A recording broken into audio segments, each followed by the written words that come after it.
خلق طه من نور فيه ترام فيه ترام.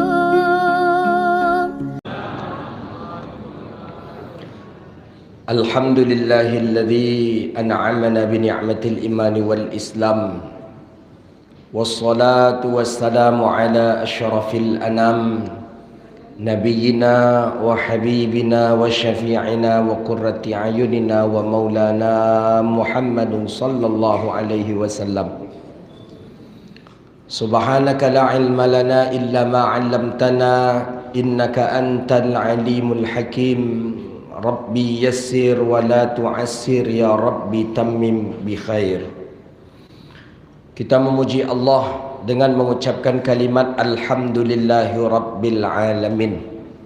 Allah izinkan kita, Allah takdirkan kita bisa datang ke tempat yang mulia ini dalam peringatan acara Halal bil Halal. Mudah-mudahan yang kita lakukan hari ini diterima oleh Allah Subhanahu wa taala. Amin ya Rabbal Alamin.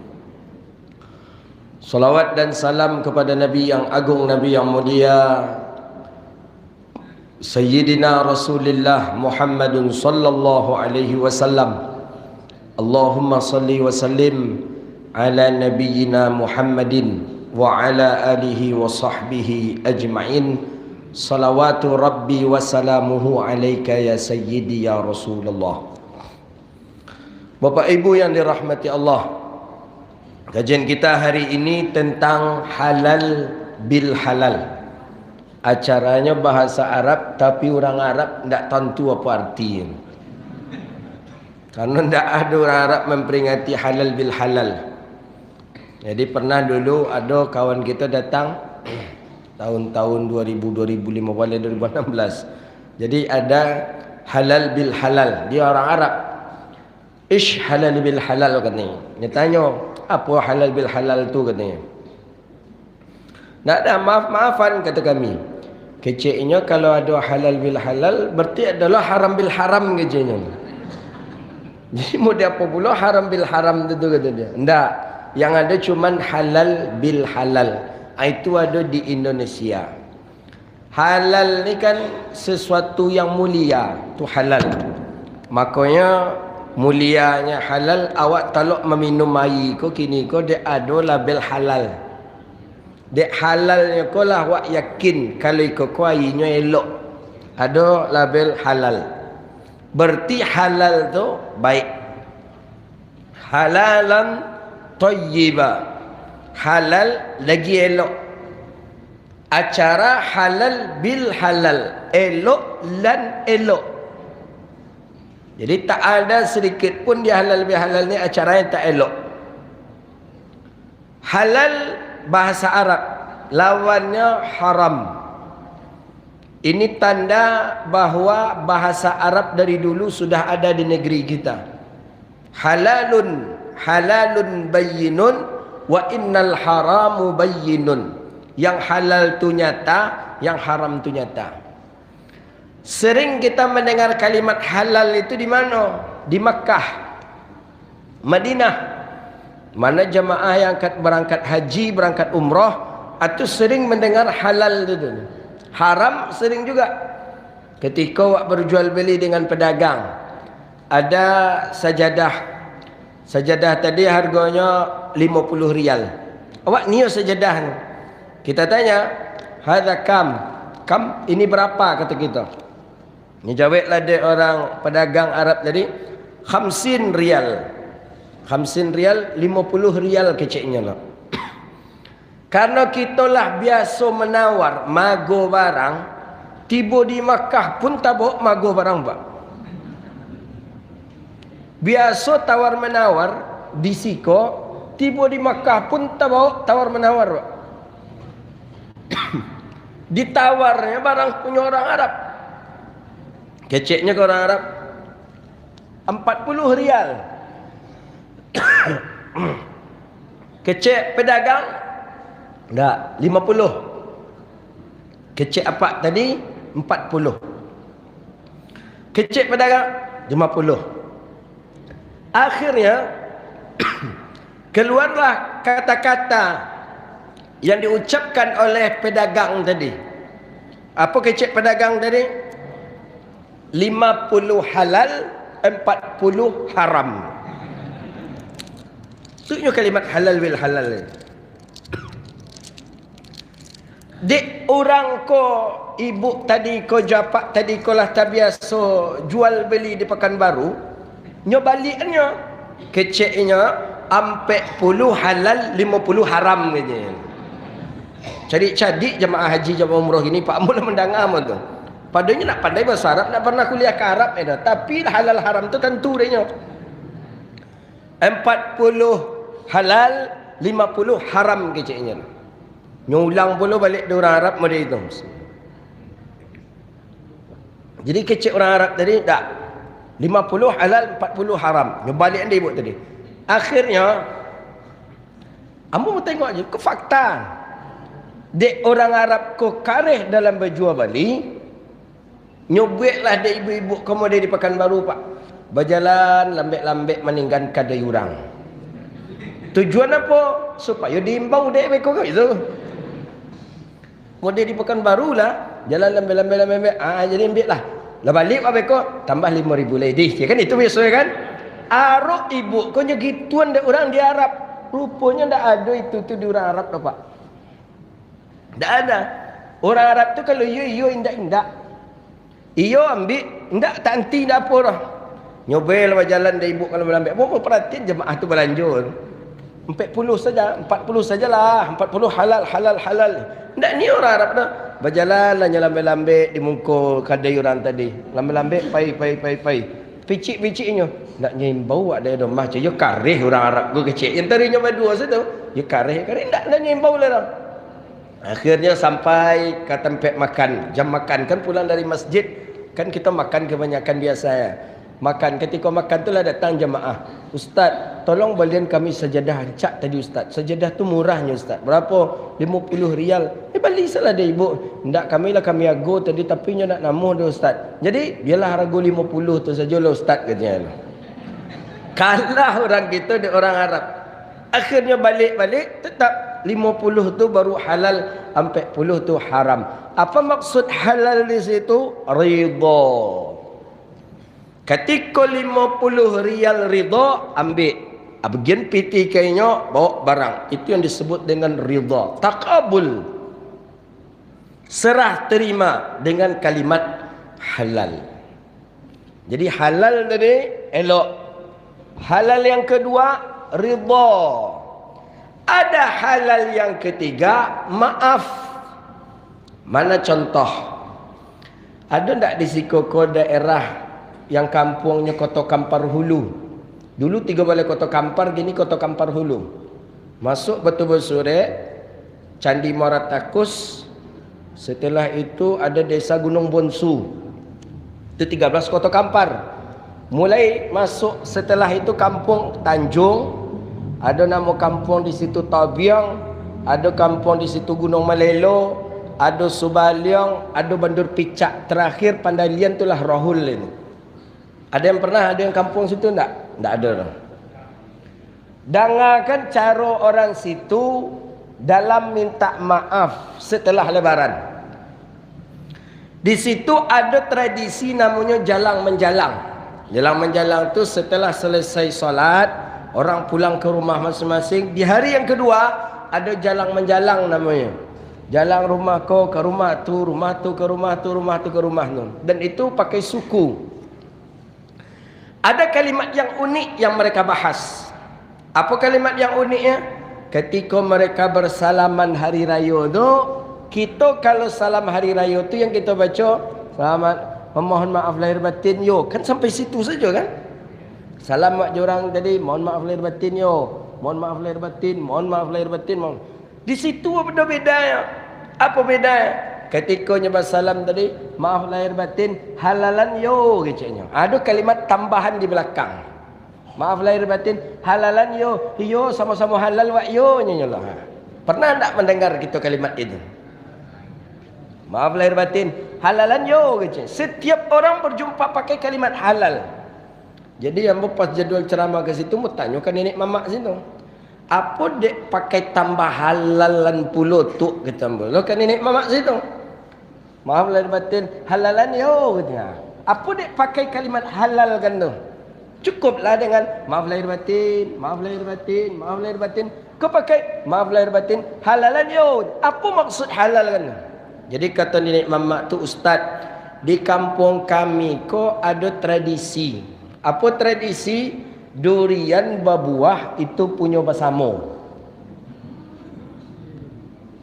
Ambo punya batang durian. Ambo tanam di tanah ambo. Berbuah durian tadi. Lewat orang di situ. Orang ni bukan family indak, dun sana indak, tapi orang kampung. Lewat di bawah batang durian tadi. Jatuh durian tadi. Orang yang lewat tadi boleh membawa durian tadi pulang. Ha, gitu. Sebenarnya kalau dalam hukum fikih macam mana tu Pak? Boleh atau enggak tu? Enggak lah, mana lu boleh. Yang punya durian saya, di tanah saya yang menanam. Tapi ketikanya jatuh di muka orang, boleh orang tadi membawanya tu. Tak boleh sebenarnya tu datuk kata amal tu haram kalau dalam fikih tu mah. Ha, kalau di kampung kami ko boleh ustaz. Jadi apa cara? Itulah minta halalkan tu, minta halalkan tak bawa durian nanda ke patang. Itu maksudnya ni. Makanya maaf lahir batin, halalan yo. Apa maksud halalkan itu? Yang tak pakai, yang tak makan patang. Itu maksudnya minta dimaafkan. Jadi kata ambo kalau begitu, ikut membuat peluang bisa orang menciluk kau kata ambo lah. Ya kan? Nampak mangga orang buat cilok selalu. Nak boleh dah haram. Ada masuk minta maaf besok mah kata gitu kan. Ada ayam buat cilok aja ke ayam orang tadi. Ada minta maaf besok kau kata. Itulah minta halal. Jadi kalau ada beko kawan saling salam nyalam jawab, maaf lahir batin, halalan yo keciknya kawan. Ancak tanya elok-elok le. Apa dia nang cilok nyawa kau ni. Kalimat halal. Maka oleh kerana itu fal yastahillul lahu katanya dalam hadis sahih Bukhari, maka minta halalkanlah. Kalau yang halal itu sudah selesai. Tapi apakah memang seperti itu dalam hukum fikih? Tidak. Kalau dalam hukum fikih kalau mencilok ya mesti diganti. Kalau merugikan orang mesti diganti. Tapi minta halal maksudnya apa? Minta kemaafan. Gitu dia minta kemaafan. Maka yang haram tak bisa dihalalkan dah Pak. Tak boleh. Maka dalam doa setelah solat duha kan tak ada dah. Wa idza wa in kana haraman fahallilhu. Tak ada doa seperti itu. Ya Allah, jikanya haram ya Allah, halalkanlah. Tak. Tapi apa? Fattahirhu, sucikanlah dia ya Allah. Tengok doa awak setelah salat duha. Allahumma in kana rizqan fil ardi fakharijhu. Kalau dia di dalam bumi keluarkanlah dia ya Allah. Wa in kana fis samai fa anzilhu. Kalaunya dari atas langit ya Allah rezeki itu ya Allah turunkanlah dia ya Allah. Apa lagi? Wa in kana mu'siran fayassirhu. Kalau susah rezeki tadi mudahkanlah dia ya Allah. Wa in kana ba'idan faqaribhu. Kalau dia jauh rezeki itu dekatkanlah dia ya Allah. Apalagi wa in kana haraman fatahirhu. Kalau dia itu haram, sucikanlah dia ya Allah. Jadi bukan maksudnya halalkan di sana, tapi maksudnya adalah sucikan. Jadi suci halal dengan makna baik, halal dengan makna redha, kemudian halal dengan makna maaf. Jadi tergantung kepada kita. Kita buat halal bihalal ko untuk redakah seperti jual beli orang Makkah? Kita halal bihalal ini apakah maksudnya baik, halalan thayyibah, atau halal kita ini seperti halalnya orang daerah Kota Kampar Hulu yang minta dimaafkan atas segala sesuatu. Ini kalimat daripada halal. Kedua, halal bil halal identik dengan maaf-maafan. Bil musafahah, bersalam-salaman. Dalam Islam kita dianjurkan bersalaman di antara kita. Maka dalam hadis Imam Tirmizi sudah disebutkan, al-mu'minani idza yaltaqiyani tasafahani saqatat dzunubahu qabla an yatafarraqa. Seorang mukmin ketika dia berjumpa, tasafahani, bermusafahah keduanya, bersobok wak kawan, bersalam wak kawan. Saqatat dzunubahu qabla an yatafarraqa. Allah ampuni dosa kita sebelum kita berpisah. Alun awak berpisah je kawan tadi, Allah lah ampuni dosa gitu. Bayangkanlah Tuhan. Hadisnya sahih. Salam wak je kawan. Tapi salamnya di sini memang bil musafahah. Harus dengan tangan. Bukan dengan tenju. Tak musafahah nama. Maka kalau ada orang salam modeko, tak ada guna yang kena. Tak ada dosa yang tak diampuni. Tak ada gunanya. Kadang kawan salam modeko pula pedondam pula langsung. Dek sakit artinya karian ketek samguanya lah kan. Ni salam musafahah.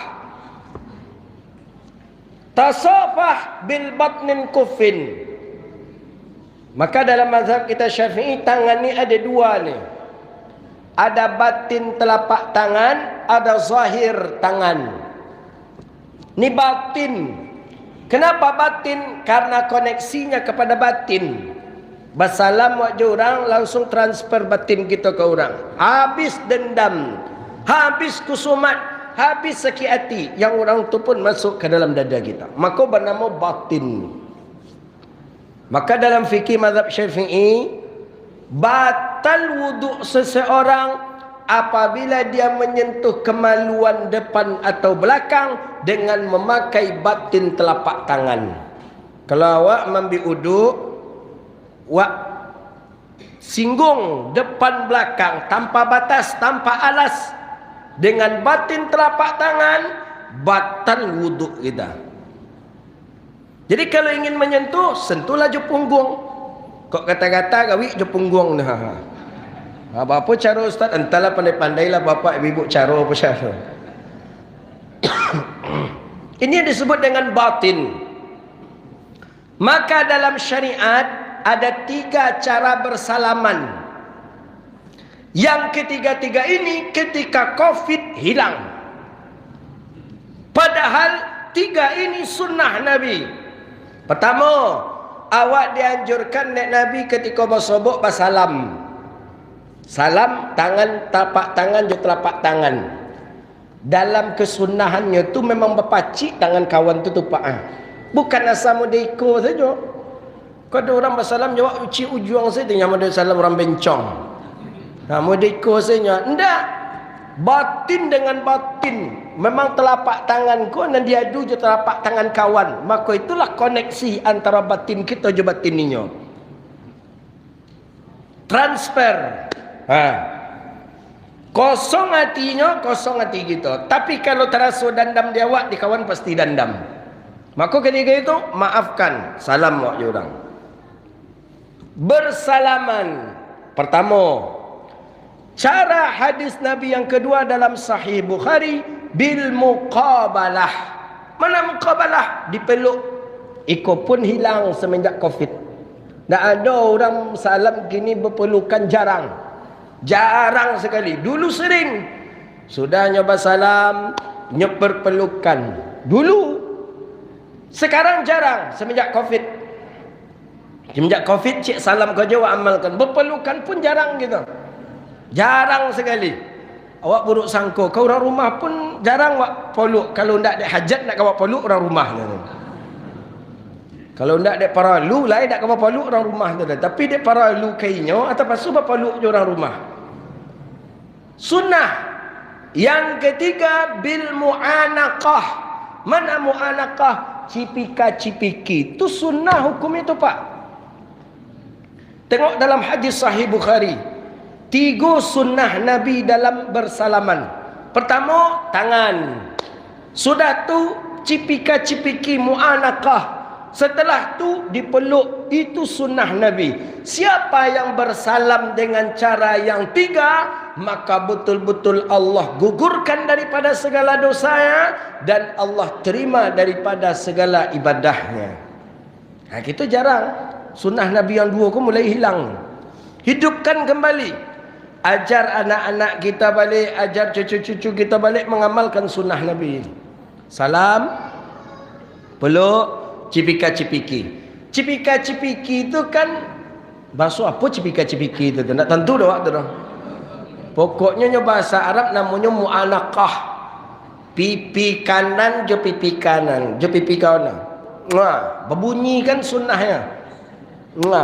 Gitu. Tu sunnah. Salam, dipeluk, cipika-cipiki.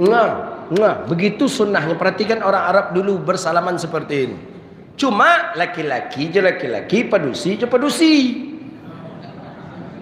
Jurang rumah awak boleh ustaz. Tentulah jurang rumah awak, jual anak awak. Kalau jurang rumah orang, you nak boleh lah. Tak mana tahu bagai boleh ustaz je tak. Kode etik sudah jelas. Dalam syariat sudah jelas. Salam dianjurkan bil mu'anaqah. Dipeluk, kemudian cipika-cipiki. Dianjurkan kita membunyikan. Begitu dia. Dulu sering mengamalkan. Semenjak Covid saya perhatikan jarang orang mengamalkan. Ini sunnah Nabi. Sunnah Rasulullah. Kalau memang Covid sudah pergi, Covid sudah tak ada lagi, hidupkanlah kembali sunnahnya Rasulullah sallallahu alaihi wasallam. Maka perlu salam seperti itu, perlu sekali. Timbul rasa mahabbah. Dada sudah berjumpa dengan dada. Pipi gitulah bersobok je pipi kawan. Itu sunnah dalam bersalaman. Tapi siapa yang dianjurkan bersalaman seperti itu? Orang yang setiap hari dia berjumpa, cukup dia bersalaman dengan musafahah saja. Di masjid wak bersobok je kawan tadi, cukup salam. Di jalan wak bersobok je kawan, salam. Di rumah wak bersobok je kawan, salam. Beko di bis bersobok je kawan, salam. Kalau kita berjumpa dengan kawan tadi sekali dalam 1 bulan, barulah diamalkan yang 2 ini. Sudah awak bersalam je nya, wak peluk nya, cipika-cipiki gitu dengan dia. Itu sunnahnya kalaulah sabulan indak bersobok je kawan tadi. Tapi kalau tiap hari bersobok je nya, di masjid mereka pakai cipika-cipiki je. Di jalan cipika-cipiki je. Mereka nampak dah awak pakai je. Itu perlu ditanya. Yalah waras orang kau tindak. Di Bapak Ibu yang dirahmati Allah, ini sunnah. Musafahah 3. Ada tradisi di Sudan, kita perhatikan. Tapi ini tidaklah digalakkan. Kita kalau ingin bersalaman, salamlah sesuai dengan sunnahnya Rasulullah. Cipika-cipiki itu dalam hadis Nabi jelas. Mu'anaqah. Bukan raksah.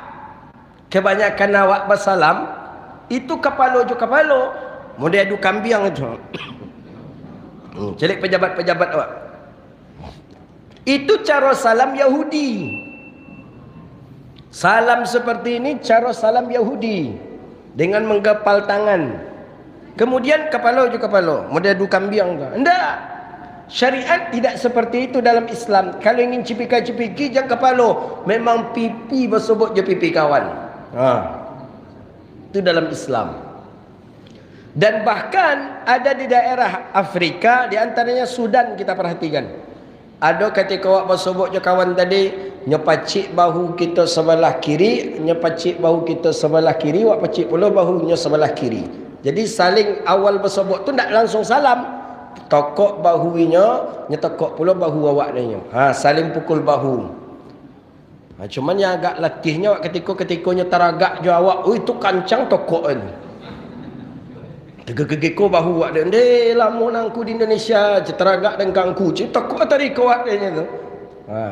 Setelah memukul bahu dengan bahu, barulah dia kaki dengan kaki. Setelah kaki jo kaki, barulah tangan dengan tangan. Jadi mesti halal bil halal dengan adanya musafahah. Jadi wa'fu wasfahu. Dalam ayat sudah jelas, bermaaf-maafanlah kamu, bermusafahahlah kamu. Apa maksud musafahah? Bersalam-salaman. Ustaz, ambo lah memaafkan kesalahan kesalahan ini Ustaz. Tapi untuk basalam joinyo yo ndak bisa baru dah Ustaz asam jo ndak dia. Ada orang gitu. Ambo lah memaafkan Ustaz. Sada kesalahan ini lah memaafkan. Mulai darinya menghinamu, mulainya dari buruk sangka kamu, mulai daripada lah memaafkan Ustaz. Tapi untuk basalam joinyo ambo ndak bisa dah Ustaz asam jo ndak. Maka ayat tadi bergandengan. Fa'fu wasfahu. Setelah engkau maafkan dia, kemudian engkau pun bersalaman dengannya. Selesai masalah. Ustaz, awak layanya Ustaz, bermaaf-maafan lai, bersalaman lai, tapi takana taruh aja dah awak Ustaz. Hai, kau nampak ya, hai kau penyakit hati kau. Tak bisa dihilangkan Ustaz. Lainnya dimaafkan, lah bersalaman. Tapi ingat tarik kecilnya kawak menghinanya kawak Ustaz. Apa caranya Ustaz? Itu sifat subaiyah. Sifat manusia. Manusia memiliki sifat yang seperti itu. Jadi bagaimana? Sebisa mungkin kita istighfar kepada Allah, istighfarlah kepada Allah. Makanya ada seorang ulama di dalam kitab Majalisus Saniyah dalam syarah hadis disebutkan ada orang yang umurnya panjang umur. Dalam satu qaul ada mengatakan 165 tahun. Badannya segar, tidak pikun, dan dia sehat. Amalannya biasa-biasa saja. Salat 5 waktu dikerajokan. Kemudian ke sawah bekerja. Tidak ada amalan-amalan lain. Puasa Senin Kamis pun tidak. Kemudian bersedekah pun juga tidak. Hidupnya biasa saja. Dia orang miskin, tapi umurnya panjang. Ketika didatangi oleh orang tadi bertanya, Pak, apa yang menyebabkan bapak ni usia bapak panjang?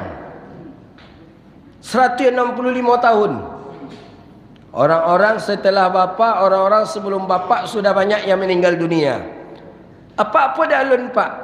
Apa dah panjang umur bapak? Jawapan bapak tadi, ana laisa lahal ilm. Fikr. Aku ni orang yang tidak banyak fikir. Jadi ndak ada deknya masalah seketik je. Nak beli oto baru tetangga ndak ada masalah di hati.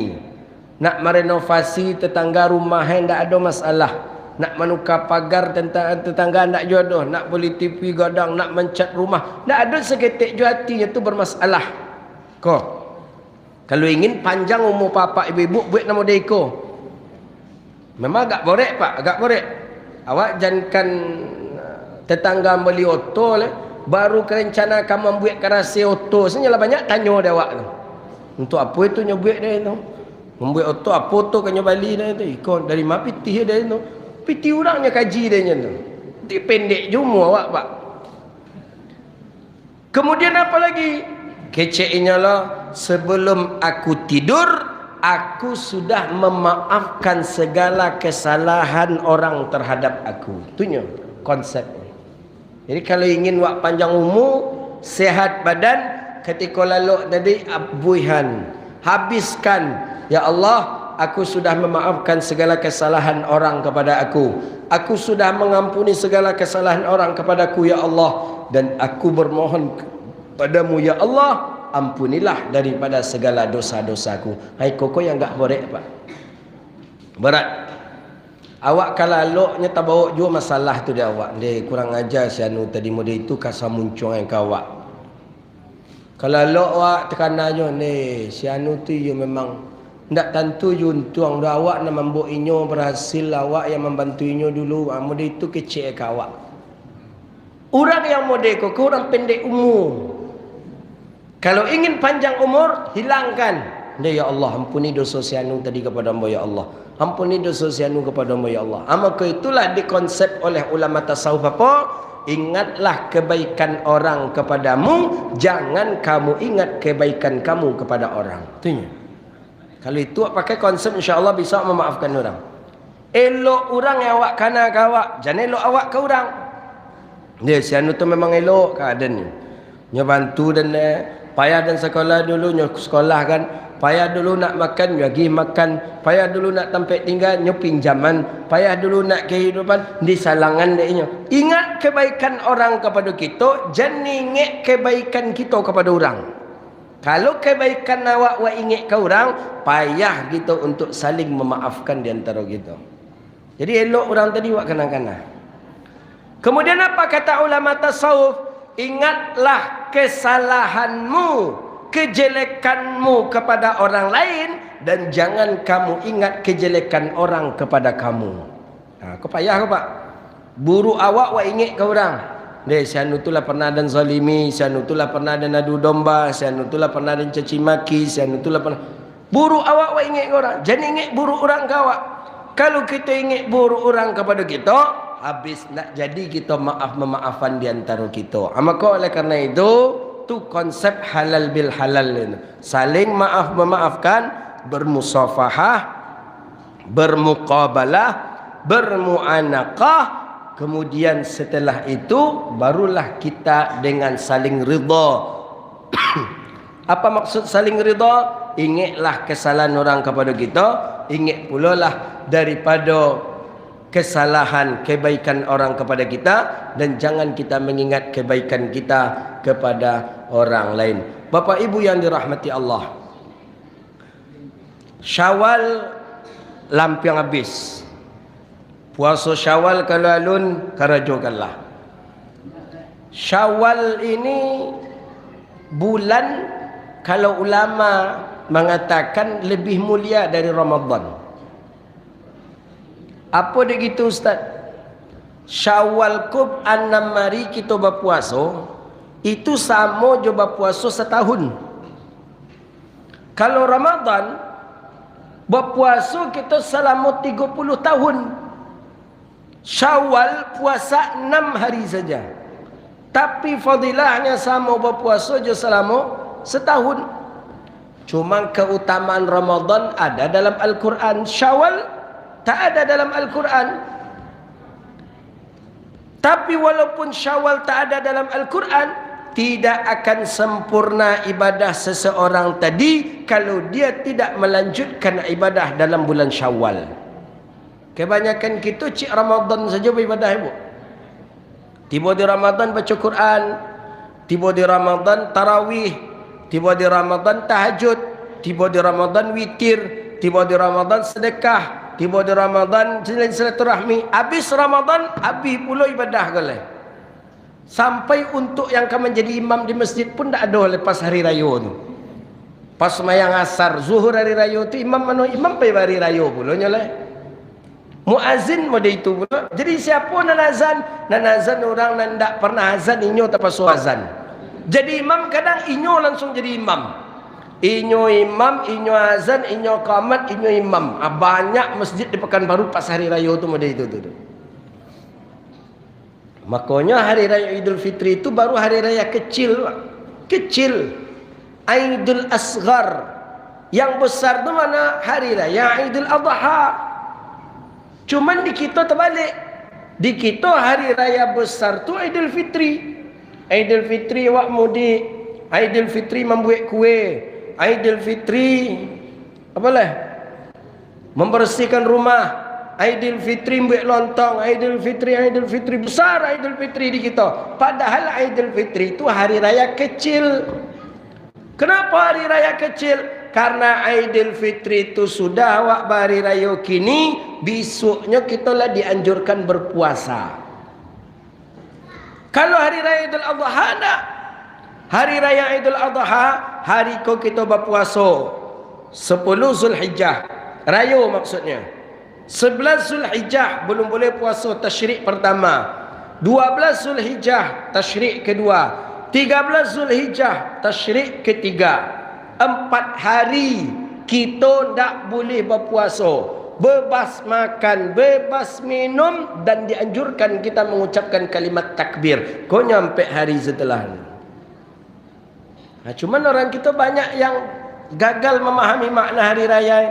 Tiba di hari raya Idul Fitri, pas hari raya 1 Syawal tu, 2 Syawal lah mulai hilang masjid. 3 Syawal mulai sepi masjid. Jangankan masjid sepi, dengan aktivitas masjid pun tak ada lagi. Pesantren Ramadan tak jodoh leh. Kajian juga tak ada leh. Kan tak ada kajian leh kan? Tak ada. Apa boleh sudah tu leh? Banyak aktivitas yang tidak ada. Maka Nabi mengatakan al-madrasah. Madrasah, pendidikan yang paling elok adalah pendidikan di bulan Ramadan. Orang yang gagal dididik di Ramadan, maka gagal pula lah dia dididik setelah daripada Ramadan. Maka mudah menandai pak orang yang mendapat haji mabrur dengan tak haji mabrur mudah menandai. Orang yang mendapat malam Lailatul Qadar dengan yang indak Lailatul Qadar mudah je mendapatnya pak. Mudah menandainya. Orang yang mendapatkan haji mabrur dulu painya ke Mekah, dulu waktu di Indonesia sebelum ke Mekah biasa memakai sarawak pendek. Biasa buka kepala ndak memakai kopiah jalan. Biasa merokok, biasa duduk di kedai kerana mangkek kaki memainan batu domino. Pulang dari Makkah, ndak ada itunya kerajaan ada pak. Ndak adanya memakai sarawak pendek berjalan di kampung. Kapalanya nyetutui je kopiah haji.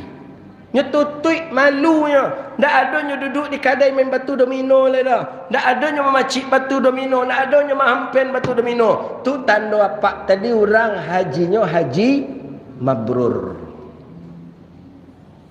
Tapi kalau pai hajinya, sebelum pai hajinya naknya memakai serah pendek, pai hajinya sebelum berangkat haji main batu domino, melantiang batu domino lainnya tak duduk di kedai, mau tahu tak pulanya jurang padusi. Balik dari Makkah, mau di itu je nya, berarti haji tadi nak haji mabrur tu. Untuk mendapatkan Lailatul Qadar mudah je menandakan mana apa tu dapat Lailatul Qadar dengan indah. Mana ibu tu mendapat Lailatul Qadar indah. Dulu sebelum Lailatul Qadar, sebelum Ramadannya jarang datang ke masjid. Setelah Ramadan hatinya selalu terpaut ke masjid. Sebelum Ramadannya jarang duduk di majlis ilmu. Setelah Ramadan sampailah berakhir Ramadan nyodacok duduk di majlis ilmu.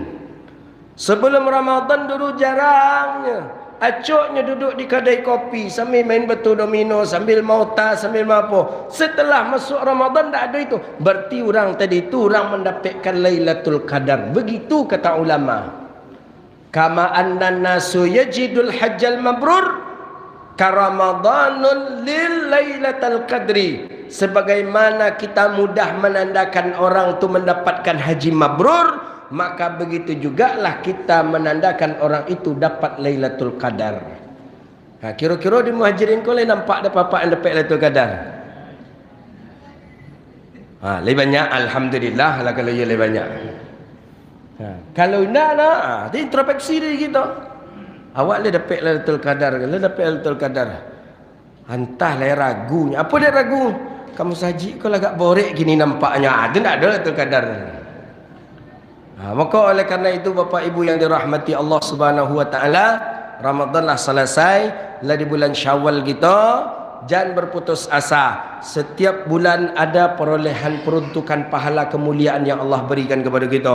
Ada Syawal, kemudian ada Zulqa'dah, ada lagi Zulhijjah. Setiap bulan ada kebaikan-kebaikan yang Allah berikan kepada kita. Itulah keistimewaan kita sebagai umat Nabi Muhammad sallallahu alaihi wasallam. Ada Zulqa'dah nanti, ada bulan Zulhijjah. Kalau Zulqa'dah banyak pula amalan-amalan di dalamnya. Zulhijjah apalagi? Di dalamnya ada puasa yang disebut dengan puasa Arafah. Kemudian apa lagi? Di dalamnya ada ibadah haji. Di dalamnya juga ada ibadah kurban. Setelah itu masuk pula Muharram. Muharram ada pula ibadah khusus di dalamnya. Puasa pada hari Tasyu'a dan hari Ashura. Berpuasa di hari Ashura, berpuasa di hari Tasyu'a, itu Allah gugurkan dosa kita seluruhnya sebagaimana dalam hadis sahih. Pokoknya kita walaupun tak dapat amalan dalam malam Lailatul Qadar, jangan berputus asa. Ada puasa 6 hari lagi di bulan Syawal. Laksanakan puasa di bulan Syawal. Sama puasa kita selama 1 tahun. Tak je dah, ada bulan Zulhijjah. Tak je lah, ada bulan Zulqa'dah, ada bulan Zulhijjah. Tak je, ada Muharram. Maka itulah Imam Ibn Rajab Al-Hambali mengarang kitab namanya Jami'un Lataiful Ma'arif fi Mawasim wal Mawarif. Itulah Bapak Ibu yang dirahmati Allah Subhanahu wa taala. Jadi halal bil halal kita ko, saling maaf-memaafkan di antara kita, saling meredakan di antara kita, saling mengikhlaskan di antara kita.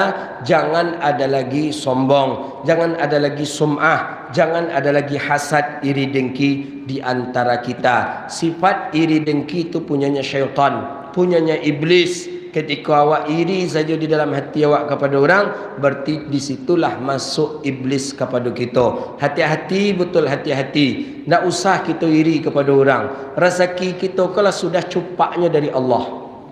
Walaupun banyak usaha yang kita kerajukan, cuba mengalih, cuba pula bataranak, cuba pula berkebun sawit, cuba pula bertabik ikan. Kalau indak diri situ rezeki awak habis, Pak. Habis. Jadi yakinlah kita, Pak. Dalam hadis tu, sukatan rezeki kita ko ladoh. Jadi ibarat tangki atau ibarat air ko lah kini ko. Si fulan hidup ke dunia, di alam rahim ibunya rezekinya tu sampai setengah ko. Ini umpama. Setengah ini saja rezeki kita. Itu tulah nang kawa abihan. Banyak pun usaha yang kita buat, tidak je bisa ya ke banyak. Yang rezeki kita sebanyak itunya.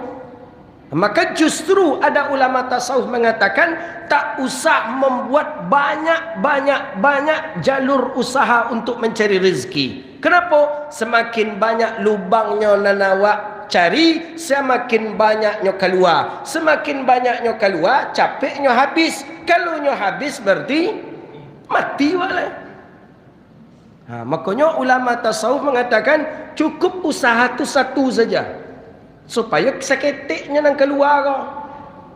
Faham tak Bapak Ibu? Itu menurut ulama tasawuf. Tapi kalau banyak batabek ikan patin iyo juo, bakabun sawit iyo juo, babo le bakandang ayam iyo juo, pegawai negeri iyo juo, apa le? Terlampau banyak, akhirnya banyaknya keluar. Banyaknya keluar, rezeki itu seketik. Kecuali kalau rezeki itu banyak. Ketika rezeki itu seketik, terlampau banyak keluar, capek habis. Kalau capek habis, itu capek lawak mati kan amagai. Itu kata ulama tasawuf. Maka oleh karena itu, iri hati tak perlu. Dengki tak perlu. Untuk apa kita iri ke orang kaya? Rezeki kita lah sudah dari Allah Ta'ala. Dah sudah. Si fulan rezeki aku sebanyak konyo yo. Okey. Tapi apakah kita tak boleh bekerja, tak boleh berusaha mencari ini? Salah. Kita dianjurkan bekerja. Dianjurkan bil muktasabah. Ada orang keceknya, anak perlu buat bekerja dah ustaz. Nabi Ibrahim saja nyetinggan saya anak. Kau ada konsep sebagian kawan kita. Nabi Ibrahim nyetinggan anaknya di dekat Kaabah, Ismail je bininya. Nyampai ke Mesir berdakwah. Iduk jual nak je bininya dekat Kaabah keceknya. Itu Nabi. Awak nak Nabi lah, naklah Nabi lah. Ditinggallah anak je bini. Akhirnya apa lah? Orang bagi makan anak bini awak lah. Nyagi dah orang makan anak bini awak. Besok pas awak pulang nak bersebut je anak bini lah. Ke mana anak bini? Anak bini rupanya lah pindah ke rumah orang. Akhirnya apa? Menangis. Banyak kejadian yang seperti itu. Usaha, tak usahlah ustaz kecenya lah. Kita cukuplah kepada Allah. Masa kita tak yakin ustaz? Ada orang yang menceramahi kita seperti itu. Masa ustaz tak yakin dengan rezeki? Saya yakin pak, saya yakin ustaz. Kalau yakin serahkan kepada Allah. Anak ayam, anak maaf, anak anjing. Anjing punya anak 9 iku. Anak anjing tadi gapuk-gapuk, segar-segar anak anjing tadi. Pernah nak nampak dah ustaz anjing tu berkerajo kecil? Ya indak dah kecil malah. Pernah nak nampak dah ustaz induk anjing berkerajo? Indak, gapuk-gapuk je nya, yakinnya katanya. Begitu awak hidup di dunia kau ustaz, yakin awak ke rezeki. Tak usah fikirkan rezeki anak, tak usah fikirkan rezeki bisnis. Yang penting awak berdakwah kurut fi sabilillah. Kau gagal pemahaman seperti itu. Akhirnya macam mana? Anak ditinggalkan tanpa nafkah, isteri ditinggalkan tanpa nafkah. Inilah dakwah yang zalim namanya. Jadi balik kita ke kaji kita. Ketika halal bihalal, saling memaafkan di antara kita, saling ridha meridhakan di antara kita, saling ikhlas mengikhlaskan di antara kita. Hidupkan kembali sunnah Nabi dengan 3 tata cara kita bersalaman. Pertama, salaman bil musafahah. Kedua, salaman dengan cara bil muqabalah. Yang ketiga, salaman dengan cara bil mu'anaqah. Kalaupun wak orang lain takwi wak mengamalkan iko, tapi dengan anak-anak kita didiklah dengan cara yang 3 ini seperti salam. Jadi sudah wak bersalaman jo anak tadi, peluk dia. Setelah peluk, cipika-cipiki. Ini salam yang dianjurkan oleh Rasulullah sallallahu alaihi wasallam. Kenapa mesti harus bermuqabalah? Karena dada dengan dada. Dada je dado. Iko bisanya kalau orang yang indak gapardo. Apa gapardo tu Ustaz? Gadang paruik pada dado. Kalau orang gadang paruiknya pada dado, ya payahnya mengamalkan muqabalah ini. Jadi salam tu 3 itulah dia. Musafahah, muqabalah, mu'anaqah. Mulai ajari itu kembali kepada anak-anak kita. Dulu sebelum Covid sering kita melakukan itu kepada anak-anak, kepada kawan-kawan jemaah.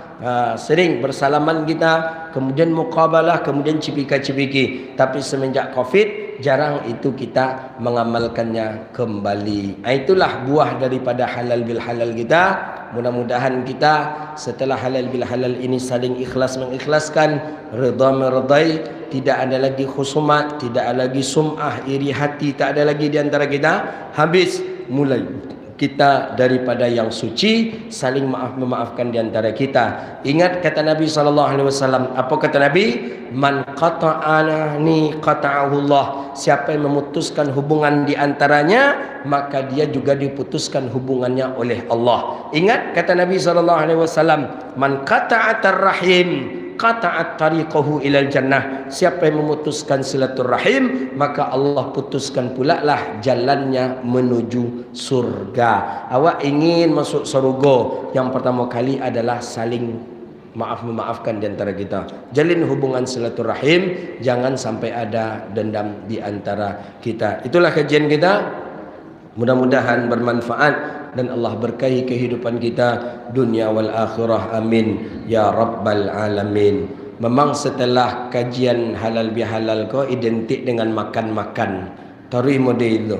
Jadi yang mau tengok tadi itu, iyalah aduh makan-makan halal bihalal. Rupanya piringnya tersuruk nampak dia tu dekoran itu. Jadi setiap halal bihalal. Malam tadi halal bihalal dengan IDI, Ikatan Dokter Indonesia. Kita ceramah halal bihalal makan. Pagi tadi halal bihalal, kini halal bihalal, sampai malam mereka halal bihalal je lah. Jadi memang halal bihalal tu makan-makan tu identiknya. Jadi memang untuk mempersatukan orang, kau memang solusinya adalah paruik pak. Paruik. Kalau paruik damai, orang akan damai pak. Perut itulah dia. Tapi ketika perut itu sudah tidak damai, tidak bersahabat, susah pak majak orang untuk bersahabat. Jadi memang halal bihalal itu identik dengan makanan. Dan alhamdulillah tradisi-tradisi ini di Indonesia tetap berlaku baik, tetap berjalan. Walaupun ada orang mengatakan ini bid'ah, Nabi tak pernah melakukan halal bil halal. Sampai tadi masih ada yang mengatakan itu, ini bid'ah, tak ada Nabi melakukan halal bil halal. Orang Indonesia banyak yang melakukan istilah bid'ah. Memang halal bil halal tak dilakukan oleh Nabi, tapi isi acara halal bil halal itu ada dosa tak di dalamnya. Kalau ada dosa, kita tinggalkan sama-sama. Ada dalam halal bil halal kita minum tuak, minum khamar? Tak ada. Ada dalam halal bihalal wak berjoget-joget bersama-sama, sambil DN keyboard goyang-goyang wak bersama-sama? Ada? Tidak. Ada dalam halal bihalal kita membuka aurat? Tidak. Jadi halal bihalal di dalam masjid, halal bil halal musafah salam-salaman, halal bil halal pun dengan melaksanakan solat fardu berjamaah, halal bil halal nanti dengan makan bersama. Makan bersama ku gadang pahalanya pak. Dianjurkan oleh Nabi. Hadis dalam kitab Nuzhatul Majalis fi Nakhaif Nafais. Man ta'amal ma'al jamaah, siapa yang makan bersama jamaah. Jamaah maksudnya makan bersama. Salah satu asbab Allah murahkan rezekinya dan Allah ampuni dosanya, fakul bil jamaah, maka makanlah secara berjamaah. Jadi kalau ingin awak di rumah awak tu jangan sampai tidak ada rezeki di rumah tadi, makanlah berjamaah. Ajak anak, ajak isteri, ajak keluarga makan berjamaah. Orang yang makan bersendiriannya, maka itu akan mewarisi penyakit fakir. Fakir ku miskin. Jadi walaupun saya kata ajak, Nabi tak pernah dalam satu hadis pun meriwayatkan Nabi makan sendiri, tak pernah. Tetap Nabi ajak orang lain makan walaupun setidaknya istrinya. Dan Nabi tidak pernah makan dengan nampan yang satu.